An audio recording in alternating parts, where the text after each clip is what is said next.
जैसा कि last episode में हमने देखा था कि शिमू को उसके फादर की डायरी से उनकी सारी कहानी पता चल गई कि कैसे वो अपने पेट्रिफिकेशन डिजीज को हील करने के लिए जिन फैमिली का हिस्सा बन गए। साथ ही उस डायरी में लिखा था कि बार्बेरियंस के पास इस बीमारी का क्योर है, मगर उसके लिए इन्हें 3 बॉर्डर स्टेट के पार जाना पड़ेगा, जो कि बहुत ही ज्यादा खतरनाक इलाका था। शिमू ने बचपन से ही अपने फादर से नफरत की थी, मगर अब उसे पता चल चुका है कि वो खुद जिन फैमिली के कैद में थे और जिन फैमिली ने ही शिमू को बचपन में ही खत्म करने के लिए अपना एक असासिन भेजा था। अब आगे तो इस एपिसोड की शुरुआत उसी सीन से होती जहाँ पर शिमू तलवारबाजी की प्रैक्टिस कर रहा था। उसने नोटिस किया कि उसका हर एक वार अब पहले से 1000 गुना ज्यादा ताकतवर बन चुका है और ये सारा कमाल था ची सेंसिंग का। ची सेंसिंग को मास्टर करने के बाद शिमू अपनी ब्लेड एनर्जी को काफी अच्छे से कंट्रोल कर पा रहा था, मगर अभी भी ची पावर का पूरा नियंत्रण उसके हाथ में नहीं आया। उसके लिए शिमू को और ज्यादा प्रैक्टिस करनी पड़ेगी। अगर वो इसमें कामयाब हो गया तो वो एक ही बार में टोटल 9 स्लैशेस को रिलीज कर पाएगा। अब शिमू इसी बारे में सोच रहा था कि तभी जिन फैमिली का एक सर्वेंट घायल हालत में वहाँ पर पहुँच गया। वो शिमू को बताता है कि हमारी प्रॉपर्टी पर कुछ लोगों ने अटैक कर दिया, हमारे स्टीवर्ड जिन भी उन लोगों को रोक नहीं पाए और अब मिस जोंगशू उनके कब्जे में है, प्लीज जाकर उन्हें बचा लीजिए।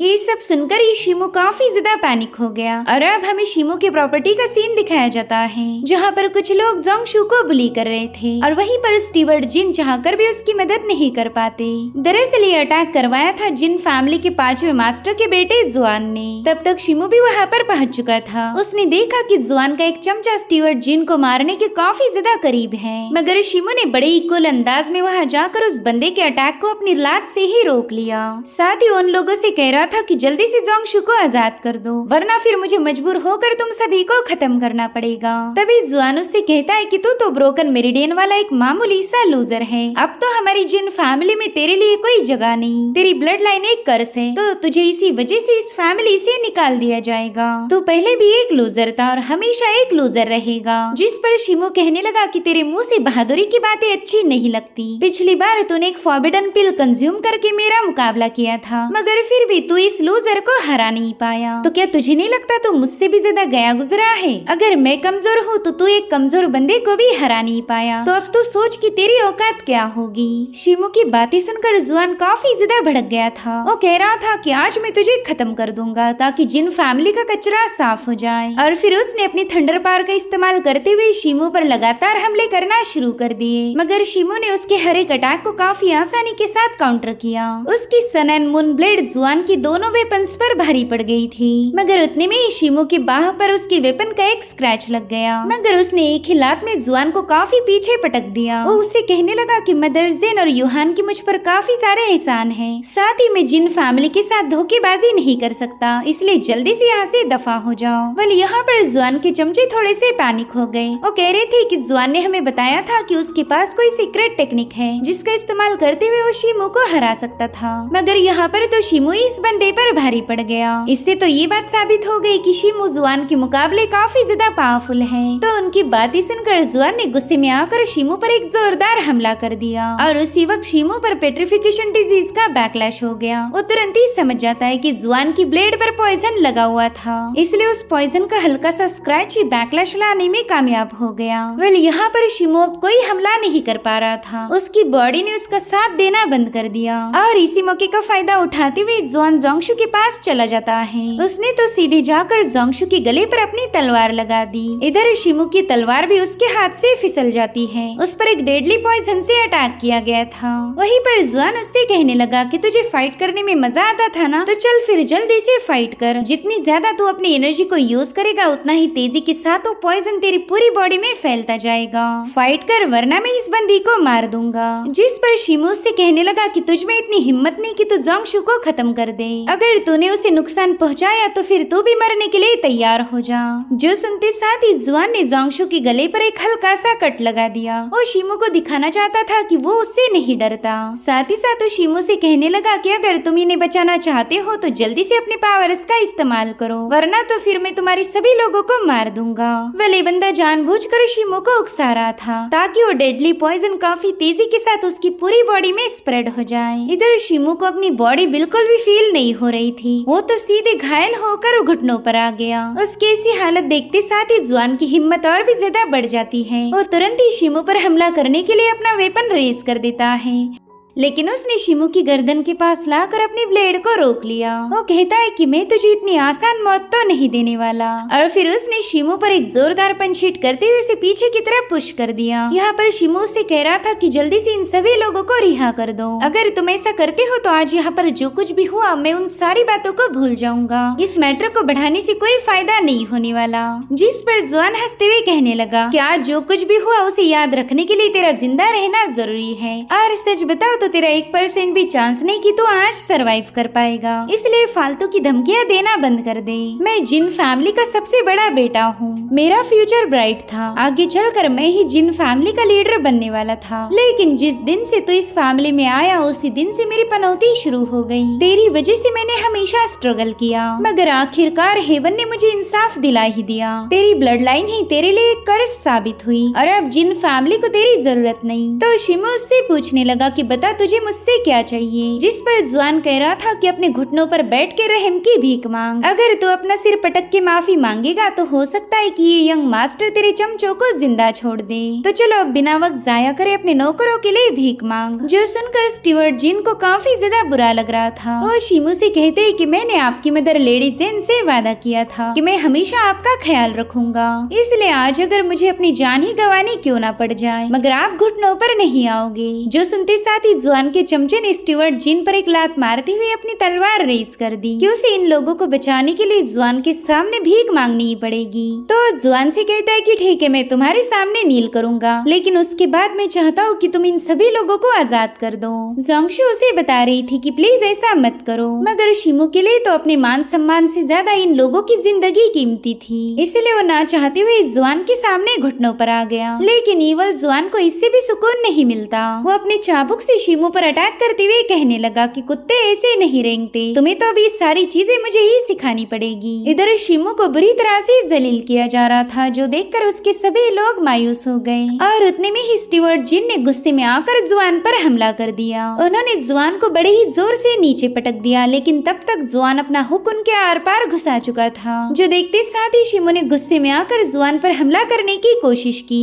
मगर जुआन ने उसे भी नीचे पुश कर दिया। यहाँ पर शिमो के सामने स्टीवर्ट जिन की लाश थी। वलीसी सर्वेंट ने शिमो का बचपन से ख्याल रखा था, और आज शिमो के मान सम्मान को बचाने के लिए इसने अपनी जान दे दी। वेल यहाँ पर जुआन का चमचा कहने लगा कि ये बंदा तो मर चुका है, जिस पर जुआन कह रहा था कि ये सभी सर्वेंट हमारी जिन फैमिली के पालतू कुत्ते थे, मर गया तो मर गया, इसमें हमारी जिन फैमिली को कोई फर्क नहीं पड़ने वाला। अगर तुम लोग चाहो तो यहाँ मौजूद हर एक सर्वेंट को मार सकते हो, वैसे भी यहाँ पर काफी ज्यादा भीड़ लगी है। और रही बात उस जोंगशु की, तो मैं चाहता हूँ उसे खत्म करने से पहले तुम लोग उसके साथ मजे करना, हम बिल्कुल भी इसकी खूबसूरती को जाया नहीं होने देंगे। अब उसकी सारी बातें सुनते साथ ही शिमो की आंखों से बहुत ही खतरनाक ऑरा रिलीज होने लगी। उसने सीधे जाकर जोंगशु को बचाने के लिए जुआन के दोनों चमचों का खात्मा कर दिया, लेकिन जब तक वो जोंगशु को बचाता तब तक जुआन ने उसके सभी सर्वेंट्स को मार दिया, और उसने जानबूझकर शिमो की ही ब्लेड का यूज किया था। वो शिमो से कहता है यार तुम तो काफी ज्यादा गुस्से वाले हो,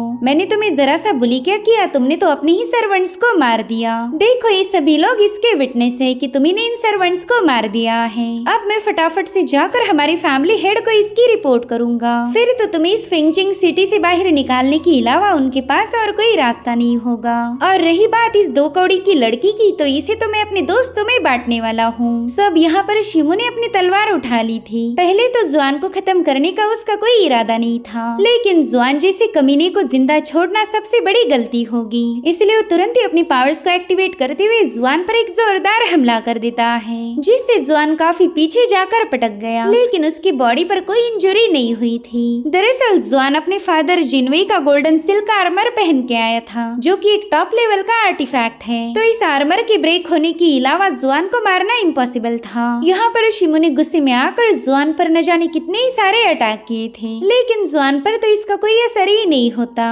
और इसी दरमियान जुआन थंडर स्ट्राइक का इस्तेमाल करते हुए शिमो पर अटैक कर देता है, लेकिन शिमो ने अपनी तलवार से उस अटैक को काउंटर करते हुए उस पर एक स्लैश रिलीज कर दिया। इतना ही नहीं, उसने तो अब जुआन पर स्लैशेस की झड़ी लगा दी। दरअसल शिमो उसके आर्मर को ब्रेक करना चाहता था, लेकिन ये एक पावरफुल आर्टिफैक्ट है तो इसे डिस्ट्रॉय करना लगभग इम्पॉसिबल होगा। जुआन उससे कह रहा था कि तू तो मुझे मार नहीं सकता, लेकिन मैं तुझे आसानी से मार सकता हूँ। और इतना कहते साथ ही जुआन ने एक टैलिस्मान बाहर निकाल लिया। पहले इसे सीक्रेट गोल्डन टैलिस्मान कहा जाता था।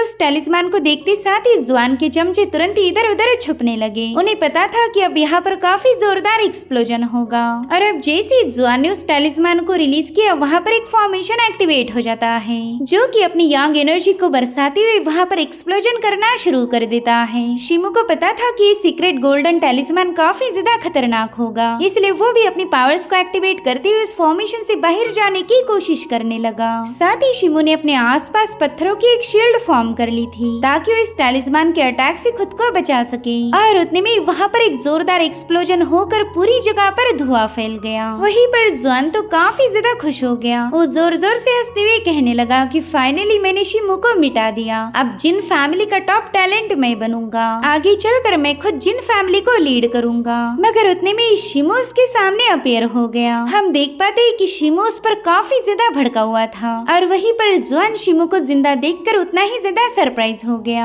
यहाँ पर शिमो ने उस पर बड़े ही जबरदस्त स्लैशेस रिलीज करना शुरू कर दिए थे, जिन्हें जुआन तो चाहकर भी काउंटर नहीं कर पाता। मगर उसने पहने हुए आर्मर की वजह से वो अभी तक जिंदा है। अब वो शिमो को इधर उधर ढूंढने लगा। तभी शिमो उससे कहता है कि मैं तुम्हारे पीछे हूँ। उसने देखा कि शिमो उसका काल बनकर उसके सामने खड़ा है और फिर शिमो ने उस पर एक जोरदार स्लैश रिलीज किया। जुआन को फील हो रहा था कि वो तो हवा में फ्लोट कर रहा है, लेकिन उसकी बॉडी तो अभी भी जमीन पर थी। दरअसल शिमो उसका आर्मर ब्रेक नहीं कर पाया था और इसी वजह से उसने जुआन की गर्दन उड़ा दी। सो फाइनली इस ईवल जुआन का किस्सा खत्म हो चुका था। इधर जुआन के जो चमचे जिंदा बचे थे उनमें काफी ज्यादा खलबली मच गई। वो कह रहे थे कि शिमो ने तो यंग मास्टर को खत्म कर दिया, हमें फटाफट से जिन फैमिली को इसकी रिपोर्ट करनी होगी। और इतना कहते साथ ही एक बंदे ने टैलिस्मान को बर्स्ट करते हुए आसमान में सिग्नल भेज दिया। वेल इस सिग्नल को जुआन के फादर जिनवे ने भी देख लिया था। उसे देखते साथ ही वो समझ गया कि जिन फैमिली का कोई मेंबर मर चुका है, मगर उसे ये पता नहीं था कि मरने वाला उसका बेटा है। इधर शिमो ने एक एलिक्सर पिल कंज्यूम कर ली थी ताकि वो अपनी स्पिरिचुअल पावर को रिप्लेनिश कर पाए। वहीं पर जुआन के चमचे वहाँ से भागते हुए कहने लगे कि तुमने 5वें मास्टर के बेटे का कत्ल किया है, अब तो जिन फैमिली तुम्हें जिंदा नहीं छोड़ेगी। और उतने में शिमो ने बड़े गुस्से में आकर उन सभी का खात्मा कर दिया। मगर उनमें से अभी भी एक बंदा जिंदा बचा था और डर के मारे पीछे हटते हुए कहने लगा कि शिमो प्लीज मुझे माफ कर दो, मैं तो बस यंग मास्टर के ऑर्डर को फॉलो कर रहा था। मगर शिमो ने बड़े ही कुल अंदाज में उसकी भी गर्दन स्लिट कर दी। अब शिमो ने अपने सर्वेंट्स का बदला तो ले लिया था, लेकिन उसे पता है कि जिन फैमिली उसे बिल्कुल जिंदा नहीं छोड़ेगी। भले ही वो जिन फैमिली को सारी सच्चाई बता ही क्यों न दे, मगर कोई उस पर यकीन नहीं करने वाला। वहीं पर जोंगशु के गले पर भी उस पॉइजन से अटैक किया गया था, जिसके चलते वो भी बेहोश हो गई। तो शिमो ने तुरंत ही उसे एक एंटीडोट पिल खिलाकर खुद भी उसे कंज्यूम किया, जिसके चलते जुआन का डेडली पॉइजन पूरी तरह से खत्म हो गया। वहीं पर जोंगशु को भी होश आ चुका था। वो उससे पूछती कि आपके पास इस पॉइजन का एंटीडोट कहाँ से आ गया। तो शिमो से बताने लगा कि हमारे सेक्ट मास्टर ने ये एंटीडोट मुझे गिफ्ट किया था। जब जुआन ने मुझ पर विप से अटैक किया था, उसी वक्त मौका मिलते साथ ही मैंने इस एंटीडोट को कंज्यूम किया और इसी वजह से मैं अपनी पावर को रिकवर करते हुए उसका मुकाबला कर सका। शिमो से बताता है कि ये पिल मुझे अपनी ब्लड ची को क्लींस करने के लिए दी गई थी ताकि मैं अपनी कल्टीवेशन को इम्प्रूव कर पाऊँ, लेकिन मुझे नहीं पता था कि इसमें पॉइजन हटाने की भी एबिलिटी है। खैर अब यहाँ पर इतना कुछ हो चुका है कि हम फेंगचिंग काउंटी में बिल्कुल भी रुक नहीं सकते, हमें जल्दी से यहाँ से निकलना होगा। जिसके बाद शिमो एक कैरेज में सवार होकर फेंगचिंग सिटी से रवाना हो गया। जोंगशु से कहती है कि जुआन जिन फैमिली का बेटा था, इसलिए मुझे लेडी जेन और युहान की काफी ज्यादा फिक्र हो रही है। जिस पर शिमो कहने लगा कि मदर जेन ने हमेशा ही मेरी मदद की, मुझे प्रोटेक्ट करने के लिए वो हमेशा ही जिन फैमिली के खिलाफ गई, तो आज मेरी वजह वजह से उन्हें भी पनिश किया जाएगा। हो सकता है कि वो लोग मदर जेन और यूहान को कैद कर दे। मुझे काफी ज्यादा अफसोस है कि उन दोनों को पीछे छोड़कर जाना पड़ रहा, मगर सबसे पहला हम दोनों का इस सिटी से बाहर जाना इम्पोर्टेंट है। बाद में उन दोनों के लिए मैं कोई ना कोई प्लान बना ही लूंगा। और उतने में वहाँ पर शिमो के दोस्त पहुँच जाते हैं। शिमो भी फेंग और गाओ को वहाँ देखकर काफी ज्यादा सरप्राइज हो गया। फेंग उसे बताता है कि मुझे तुम्हारी ब्रोकन मेरिडियंस के बारे में पता चल गया था और इसी वजह से मैं तुम्हारे लिए एक वेपन बनाने में बिजी हो गया। मैं वो वेपन लेकर तुम्हारे पास आ ही रहा था कि तभी मुझे जिन फैमिली का मैसेज टेलिस्मान नजर आया। मुझे लगा ही था कि तुम मुसीबत में होंगे और इसी वजह से मैं जंगल के रास्ते से यहाँ पहुँच गया। खैर, मैं तुम्हारे लिए पर्पल स्टील बो लेके आया हूँ। दरअसल ये बॉर्डर आर्मी के जनरल यू ताई का वेपन था। इसका हर एक एरो 1000 गुना ज्यादा पावरफुल है, तो इस एरो एंड बो को तुम रख लो, ये इस सफर में तुम्हारे काम आएगा। शिमो तो इस रेयर ट्रेजर को देखते ही काफी ज्यादा अमेज हो गया। वो फेंग से कहता है कि पता नहीं मैं तुम्हारा ये एहसान कैसे चुका पाऊंगा।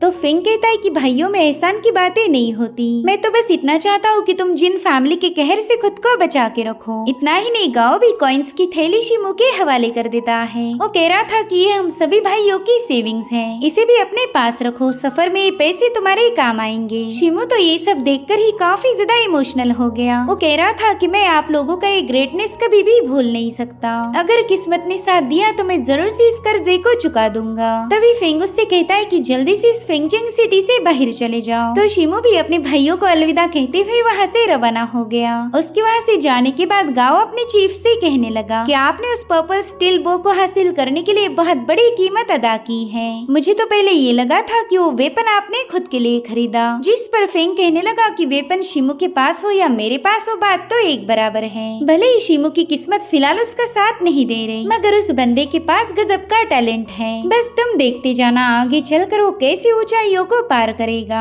और वैसे भी हमारे ग्रुप में किसी को भी आयरन बो यूज करना नहीं आता, तो वेपन हमसे ज्यादा शिमो के लिए फायदेमंद होगा। और अब ये सीन यहीं पर कट होकर हमें जिन फैमिली का मेन हॉल दिखाया गया, जहाँ पर पांचवा मास्टर जिनवेई पहुंच चुका था। उसने देखा कि वहाँ पर कई सारी लाशें पड़ी हैं, साथ ही वहाँ पर एक कटा हुआ सिर भी रखा गया था। तो जिनवेई ने अपने दिल पर पत्थर रखते हुए उस कवर को हटा दिया। उसके सामने उसके बेटे जुआन की गर्दन थी, जिसे पकड़कर वो जोर जोर से रोने लगता है। वहीं पर जिन फैमिली का मास्टर कहने लगा कि मुझे भी जुआन की मौत का अफसोस है। मैं तुम्हारे हालातों को समझ सकता हूँ, लेकिन तुम्हें अब खुद को संभालना होगा। मगर जिनवेई तो बदले की आग में भड़क रहा था। वो कहता है कि उस शिमो ने मेरे बेटे को मार दिया, जब तक मैं उसके टुकड़े टुकड़े नहीं करूंगा मुझे सुकून नहीं मिलने वाला। उसे मैं बड़ी ही भयानक मौत दूंगा, उसके हजारों टुकड़े किए जाएंगे। जिस पर जिन फैमिली का मास्टर कहने लगा कि शिमो को ढूंढने के लिए मैंने ऑलरेडी हमारे लोग भेज दिए हैं, बस कुछ ही दिनों में वो शिमो को लेकर यहाँ पर पहुँच जाएंगे। मगर शिमो को पनिशमेंट कैसे देनी है इसका फैसला हम नहीं ले सकते, हमें अपने एंसेस्टर के डिसीजन को ही फॉलो करना होगा। आफ्टर ऑल शिमो अभी भी जिन फैमिली का मेंबर है, उसने ऐसा क्यों किया इसके पीछे जरूर कोई वजह होगी। लेकिन मास्टर जिन की बातें जिनवेई को बिल्कुल पसंद नहीं आती। उसने गुस्से में आकर अपनी पावरफुल एनर्जी को रिलीज कर दिया। वो कहने लगा कि आप बिल्कुल भी मेरा दर्द समझ नहीं सकते। उस शिमो ने मेरे बेटे को बड़ी भयानक मौत दी है। जब तक मैं अपने हाथों से उसे खत्म नहीं करता तब तक मेरे दिल से नफरत नहीं जाएगी, चाहे फिर मुझे इसके लिए पैट्रियार्क के खिलाफ ही जाना क्यों ना पड़ जाए। अगर जिन फैमिली के किसी भी बंदे ने मुझे रोकने की कोशिश की तो मैं उसे भी खत्म कर दूंगा। और उतने में जिन फैमिली के एंसेस्टर की आवाज वहाँ पर गूंजने लगी। वो कहने लगे कि जुआन हमारी जिन फैमिली का ग्रैंडसन था, उसके साथ साथ हमारी जिन फैमिली के कई सारे मेंबर्स भी थे। ये सभी लोग शिमो के घर के सामने मारे गए। अगर उसकी गलती नहीं होती तो खुद यहाँ आकर सब कुछ एक्सप्लेन कर देता, लेकिन शिमो ने यहाँ से भागना सही समझा, इसलिए शिमो का ये क्राइम माफी के लायक नहीं। मैं जिनवेई को हुक्म देता हूँ कि अपनी पूरी फोर्स लेकर शिमो का पीछा करो, आर्मी को चारों ओर फैला दो, और जैसे ही वो शिमो तुम्हें मिल जाएगा उसे ऑन द स्पॉट खत्म कर देना। अपने एंसेस्टर के इस पैगाम को सुनते साथ ही जिनवेई वहाँ से निकल पड़ा। उसे अच्छा लगा कि जिन फैमिली ने उसे सपोर्ट किया है। वहाँ से जाते हुए कह रहा था कि एंसेस्टर मैं आपका शुक्रगुजार हूँ, आप एक बदनसीब बाप के दर्द को समझ पाए। अब तो मैं शिमू की कटी हुई गर्दन लेकर ही वापिस आऊंगा। और इतना कहते साथ ही जिनवेई वहाँ से चला गया। इधर मास्टर जिन को पता था कि लेडी जेन शिमू के साथ ऐसा नहीं होने देगी। शिमू उसका सौतेला बेटा होकर भी उसने हमेशा ही शिमू से प्यार किया, इसलिए अब वो भी अपने बेटे को बचाने की पूरी कोशिश करेगी। तो उन्होंने तुरंत ही अपने सर्वेंट्स को हुक्म दिया कि लेडी जेन के कोर्ट यार्ड पर नजर रखो। लेडी जेन और उसकी बेटी यूहान अपने कमरे से बाहर नहीं आनी चाहिए। सिपाहियों को भेजकर वहाँ पर पहरा लगा दो। वही दूसरी तरफ शिमू फिंगचिंग काउंटी से बाहर आ गया था। उसे पता था कि जुआन को मारने की वजह से अब उसकी मदर और उसकी सिस्टर की जान खतरे में होगी, इसलिए अब उसे कुछ भी करके एक प्रॉपर प्लान बनाना पड़ेगा ताकि वो अपनी मदर और अपनी सिस्टर को जिन फैमिली की कैद से आजाद करवा सके। उसके पास एक लेटर भी था। मेरे ख्याल से ये लेटर शिमू के फादर ने लिखा हुआ था, जो कि शिमू लेडी जेन को देना चाहता है। वही दूसरी तरफ हमें लेडी जेन का मैंशन दिखाया गया, जहाँ पर जिन फैमिली के हेड के कहने पर सिपाहियों को तैनात किया गया। लेडी जेन को भी फील होने लगा कि अब उनकी जिन फैमिली पूरी तरह से तबाही की कगार पर है। उसकी फैमिली में एक इंटरनल स्ट्राइफ शुरू हो चुकी थी, जिसमें फायदा सिर्फ दुश्मनों का होगा। मगर जहाँ तक मुझे लग रहा है कि लेडी जेन सिर्फ शिमू के लिए परेशान थी। उसे अच्छे से पता है कि उसका बेटा शिमू कभी भी ऐसी घिनौनी हरकत नहीं करेगा। जरूर ने जुआन ने ही उसे मजबूर किया होगा। और इसी के साथ एपिसोड यहीं पर एंड हो जाता है। Thank you so much for watching. Bye bye, take care.